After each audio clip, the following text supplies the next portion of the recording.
Good morning, everybody. I hope you guys are all doing well. In today's video, we are here with Sandra Santos, the director of Colégio Rainha D. Leonor. I will one day say that name correctly.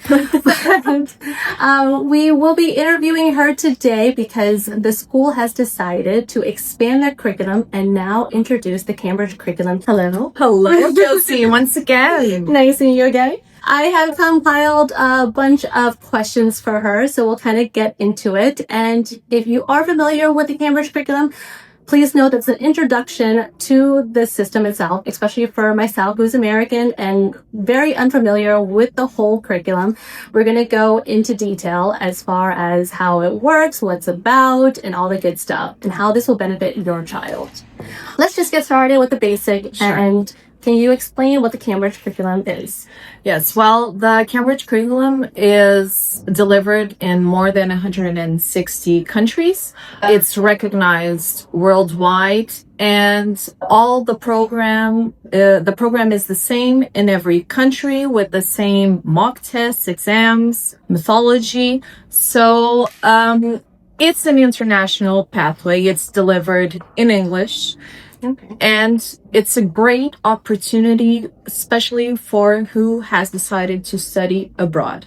And then will it start in the younger years? When will it start? At what year? Okay, so we decided to begin with upper secondary. That's equivalent to grade 9 students in Portugal. Okay. I'm sorry, if you're not familiar with the Portuguese system, it's very similar to the American system where it starts technically in kindergarten, but first grade all the way up to 12th grade. So grade 1 in the US would be grade year 1 here in Portugal. Just to give you an idea. That's right. Very good. You learned a lot this year. It's been 5 years now. I have to learn.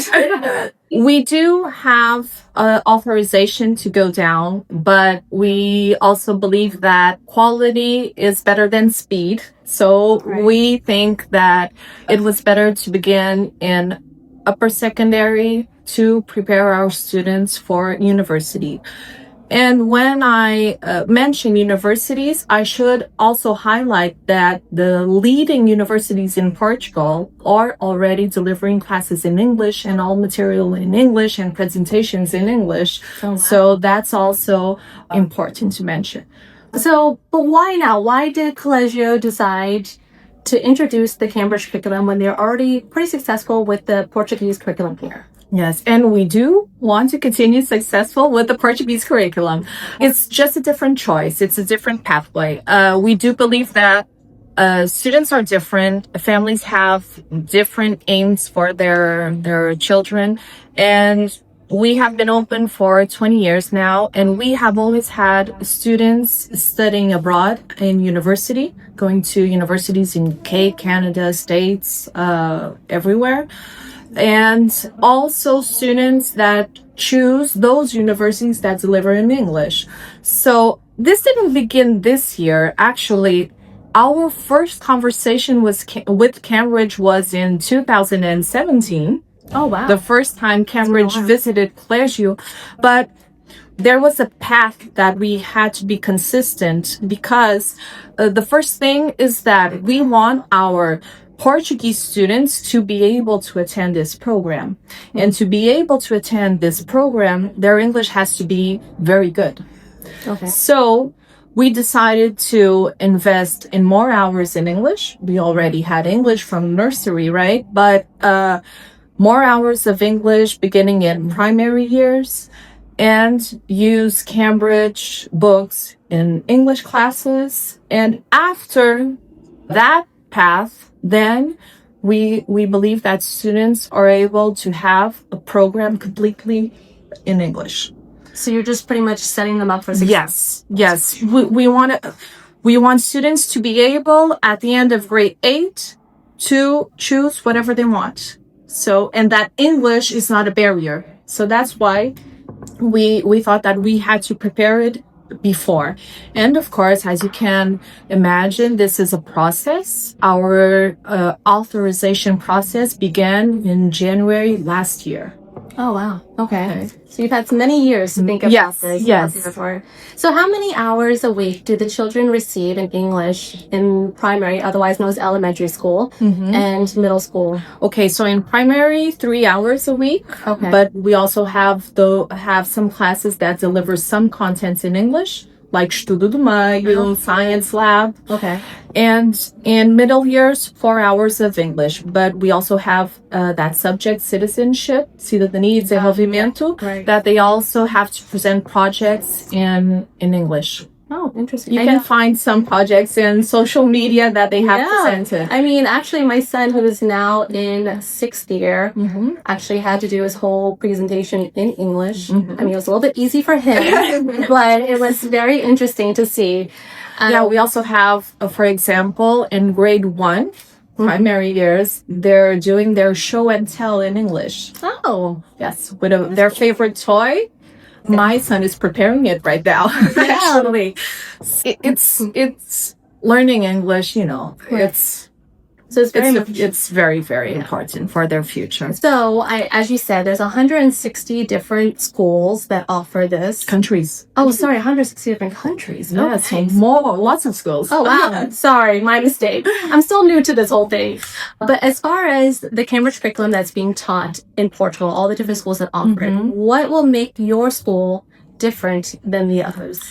Well, the choice of subjects is always different, right? Because there are lots of subjects, Cambridge subjects, and each school can choose some of the subjects. So that's something that parents should always look at when they decide to choose the Cambridge curriculum.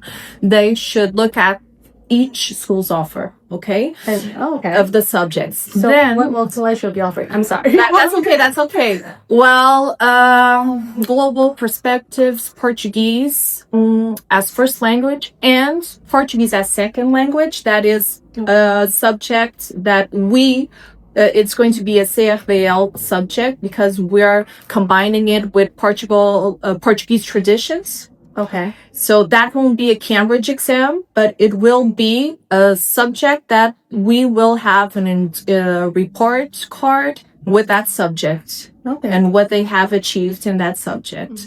We will have environmental management, drama, business, Spanish, history, physical education. Physical education is also very important because especially in A-levels, that's equivalent to grades 11 and 12, advanced. We have physical education as a CRDL subject, mandatory, and there are schools that don't offer physical education, but we believe it's very important. We also have some skills that we want to work with them. We want students to be involved in voluntary projects also. And the Leonor values that we have this year that highlight students' skills and their profile as leaders, as responsible students that help each other. And we are going to have a certificate for that because we know that in universities abroad, they actually look at that type of certificate. So it's not only about exams in CRDL, it's also about the whole student. Yes, making a well-rounded student. Yes. Especially in the States, we definitely always look at that. And for admission in some universities, it can be the difference. Right, a deciding factor. Yeah, deciding factor, that's right. Now, let's kind of go back into the different levels for the Cambridge curriculum. So, for instance, grade 9 and 10, from what I gather, is considered IGCSE. Oh my goodness, it's such a tongue twister. IGCSE. And then you have A levels at year 11 and 12. And from my understanding, correct me if I'm wrong, IGCSE is the only difference between that and the UK GCSE is that's the international curriculum versus not. And the international version is made for those that they're not native English speakers. It kind of adapts to everybody. So the curriculum's a little bit different, but it follows pretty much the same standards, everything. Right. Yes. So I guess, can you explain really the difference between that and the A levels? Okay, so the first difference is the number of subjects. Okay, so IGCSE, we are talking about 7 subjects more or less in 2 years. Okay. A levels will students will choose 3 to 4 subjects. So from my understanding of A levels from the US perspective, A levels to me seems more like the advanced placement levels. In high school, you have that option of taking AP level classes that would then give you college credit. The studies itself is pretty rigorous. Yes. And that's why it's consolidated down to only 3 and 4 classes for those 2 grades. For example, maths is equivalent to the first year of university in A levels. Okay, so yes, very similar to AP level classes. Yes, and these A levels are the exams that are required for university. Okay, so when students choose their A levels, they should know what they want to do after A levels, because there are certain universities abroad that ask for specific A levels. For example, maths, business, history. And also, if they want to study in Portugal, they can also study in Portugal, and they will have to take the A level that is equivalent for the entrance exam in the Portuguese university. For example, maths. If the entrance exam in a Portuguese university is maths, then the student will have to take A levels maths. So that was one of my other questions. So if someone is going down the Cambridge curriculum and they wanted to go to a Portuguese university, they wouldn't necessarily have to take the Portuguese national exam. That's right. They would take their own whatever is required to get into the university that they're choosing within Portugal. Yes, it's a process. Okay. It's with the Ministry of the Education. So there will be a conversion of grades and also an equivalence process. So it's possible, and there are lots of students in Portugal that are taking the Cambridge program, the A levels, and they are going to universities in Portugal. And as I mentioned before, considering that many universities are teaching in English, that will be easier for them. It's a great advantage. Yeah, it was all new to me. I just kind of assumed that some offered it, but I didn't realize that there's a huge shift of universities here that are now offering more and more universities. Yes. So if you have a parent coming in and they are torn between the Portuguese curriculum and the Cambridge curriculum, how would you help them decide between which pathway to go down? Okay. So if the student arrives in Portugal around 14, 15, which would be considered grade 9, and with no Portuguese, okay? Not speaking and writing Portuguese. Of course, I have to recommend the Cambridge curriculum, because these students will, if they are in the national system, they will be doing national exams in Portuguese in, for example, grade 11. Right. Chemistry, maths, history, and it's really, really difficult. Right. It's possible, of course. We have that situation, but students struggle because they can't translate the exams, and they have to do everything exactly the same as the national student, and it's not easy. And the exam is very important for their admission in university. If the student is younger,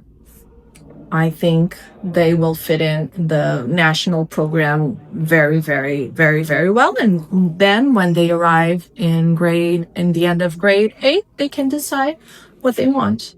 Okay. Regarding profile, expectations, the future, if they want to study abroad or not, if they want to go to university in Portugal that has more English, for example, or even the subject choice, because I think that's the fact that students can choose their subject is completely different from the national program. And that's something that students enjoy, studying things that they can relate to. And I guess the difference really is, from my understanding, here in Portugal, at year 9, if you went down the Portuguese curriculum route, usually you then have to choose an area of focus. Yes. So, for instance, mathematics or Science and technology, ciências e tecnologias, humanities, arts, economics. These are the 4 groups. Okay, so you have 4 choices or 4 pathways you can go down in the Portuguese curriculum. And within those pathways, there will be a set classes you have to take. Yes. And the freedom of taking the Cambridge curriculum is that you are able to choose your subjects and you have a little bit more flexibility and freedom to choose as you would like. So I guess that's probably the 2 differences that you would have to kind of decide at that fork in the road, per se. At Colégio, for the Portuguese curriculum, what's the average class size ratio? Around 21, the average. Okay, so 21 students per teacher. Now, as far as the Cambridge curriculum, how many students would you say per? Usually these classes have around 8 to 10 students. Oh, wow. So significantly. Yes, it is. Oh, so there is that benefit of having. Yes, and of course, it also depends on the subjects. We can have subjects with more students enrolled and subject with less students enrolled because of the choice, right? Right. That makes sense.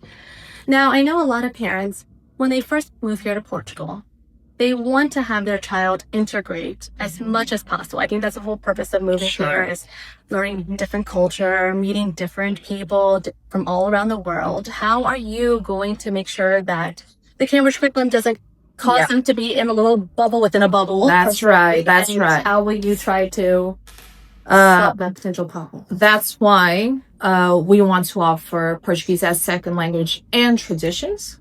Oh. Especially because of that. Our physical education classes will be blended. So we will have national students with the international program students. Okay. Yeah. And students will have the same activities, field trips, and everything. So it's something that we're actually used to because in secondary school, we have the courses that we just talked about, and we have vocational courses. It's also a different pathway, but everyone is together. So I think that will be very simple, actually. Also, some teachers will be the same in the national program and the international program. So I think it's going to be very easy, actually.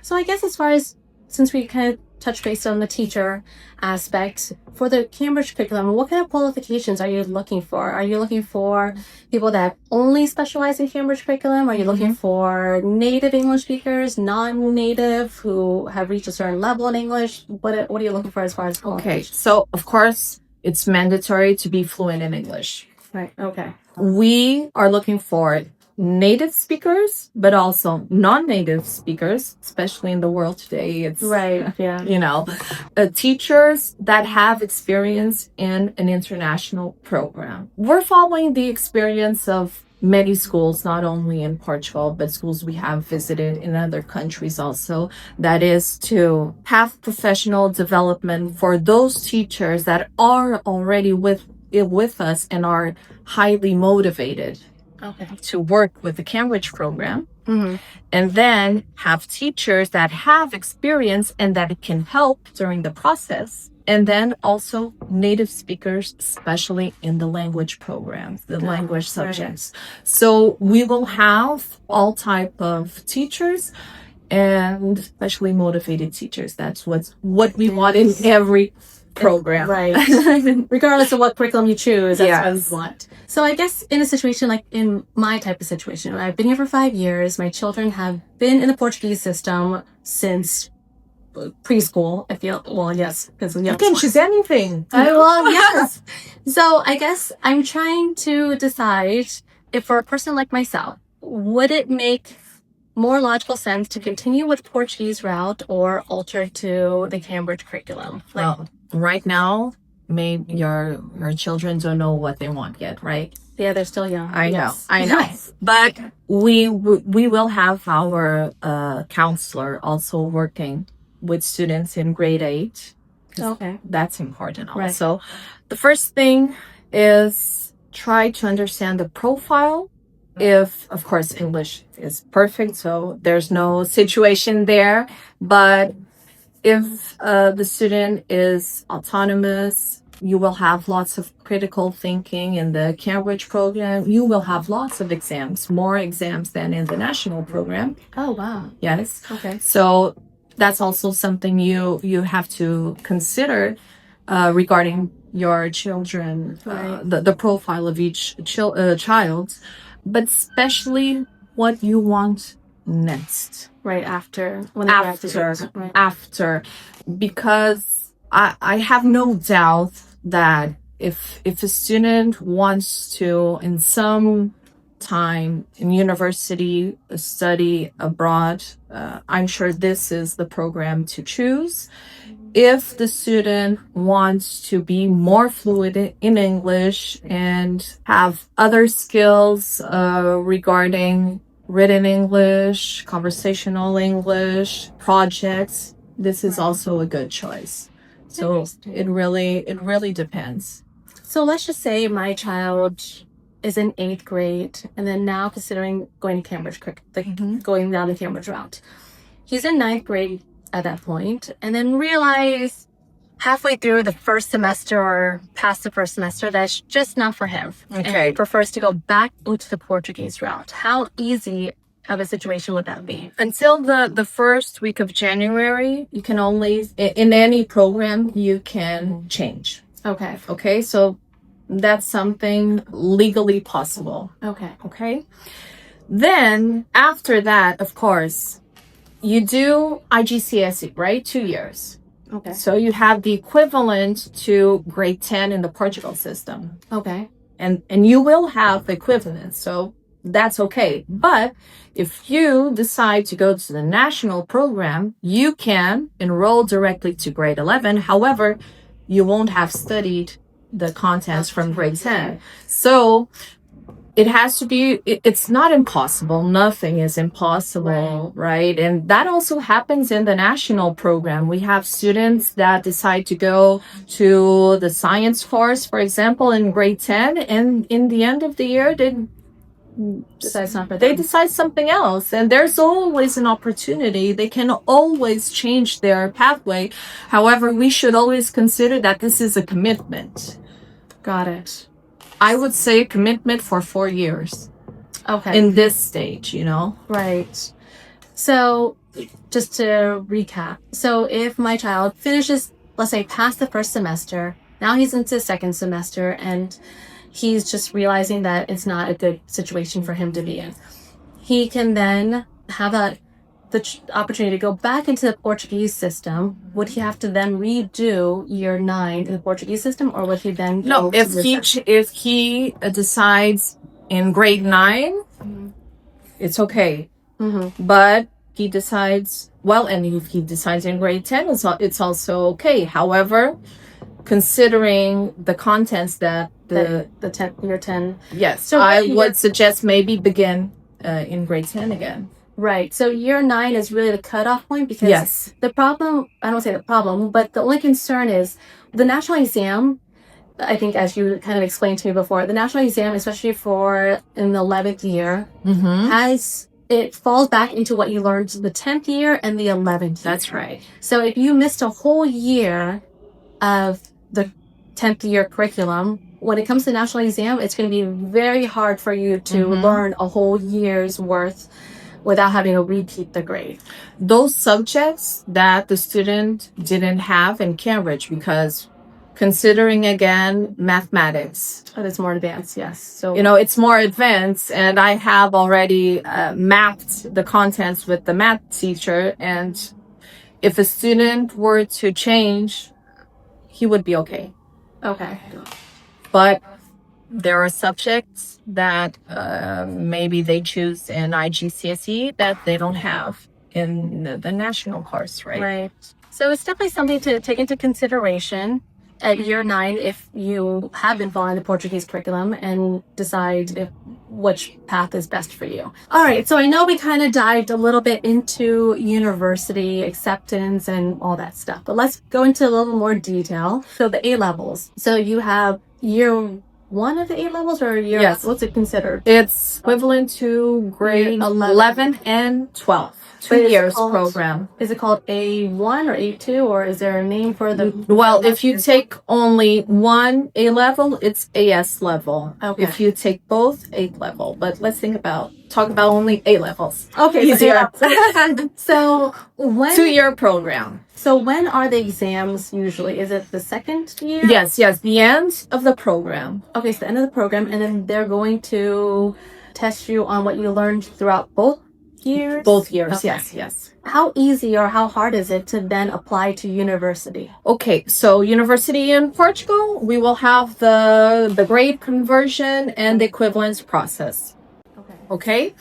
And then for universities abroad, of course, each university has its process. We will have our counselor helping students, and we have also partnerships with some institutes that's what they do. They help transfer students, they help the whole process to go to universities abroad. So like a college placement almost. Yes, that's it.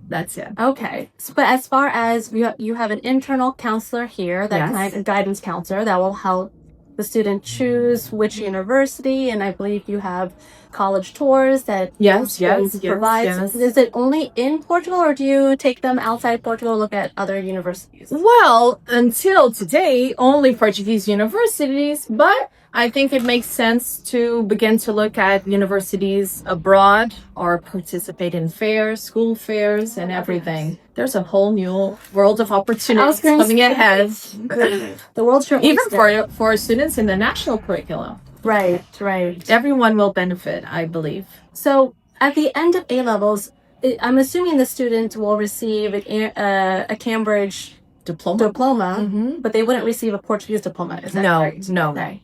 But they will have, if they want to go to Portuguese university, they will have an equivalence for admission in Portuguese universities. Okay. But it's not a Portuguese, it's the equivalence. Right. Like when you come from another country to grade 7, for example, right? You also have the equivalence. It's the same thing. Okay. All right, so let's just ask her some random questions that you may have. So, for instance, I kind of touch base with my situation, but let's just say a family's coming in and they have a child who's 14, 15, but also a younger child who's 10, 11. Mm-hmm. What would you recommend for them? And let's just say they're not native English speakers, they're not Portuguese speakers, they're from a different country, and neither one are their native language. So what would you recommend? That's a difficult question because they don't speak Portuguese or English. We have a lot of French people here. Oh, yeah, I know. But usually students, when they come in from countries and they're not native English speakers, they know a little bit of English. So I think that should be considered.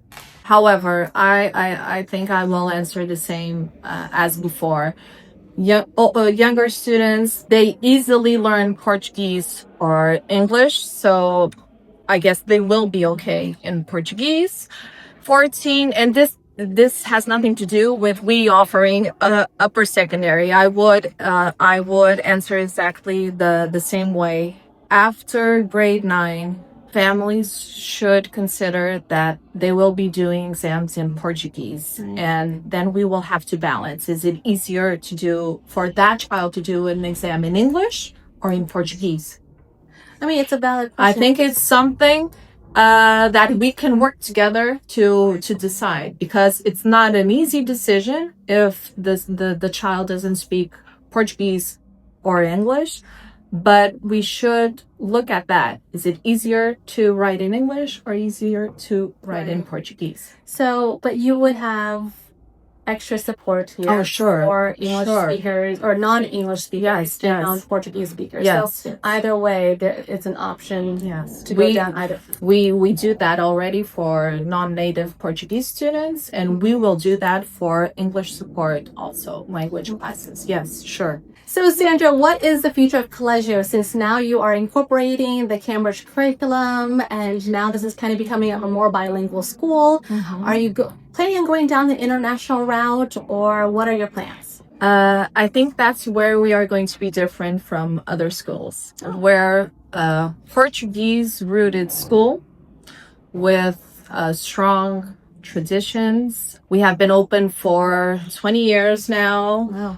but we are going to have an international program pathway inside our school. So it's a different option, it's a different pathway, it's a different decision so that each family can choose what better fits his child. Yeah. So That's nice. I think that our experience in the national program will help build interesting international program, and that things that we are learning about the international program will also benefit the national program. So maybe one of the best things at this school is that we begin in nursery, we end in grade 12, and we have so many different options for each family. It's the best of both worlds, really. Yes.